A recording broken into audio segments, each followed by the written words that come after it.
আসসালামু আলাইকুম সুপ্রিয় ভিউয়ার, সবাইকে জানাই আন্তরিক শুভেচ্ছা অভিনন্দন। যাই হোক, এটা হচ্ছে আমার ধানি জমি। এখানে কিন্তু 30 শতকের বেশি ধান লাগাইছি। এটা কিন্তু আগাম জাতের একটা ধান। তা ধানের আমার হেঁটে হেঁটে দেখতেছি যে কোনো পোকামাকড় আছে কিনা বা তার পাশাপাশি কোনো সমস্যা আছে কিনা। তাতে দেখলাম যে আমি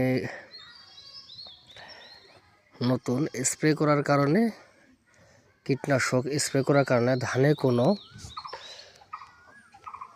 পোকামাকড় লাগেনি।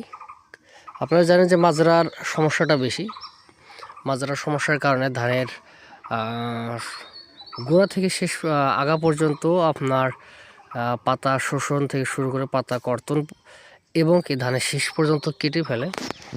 তা হাত দিয়ে দেখলাম যে আমার ধানের কাজ থরে এসে গেছে।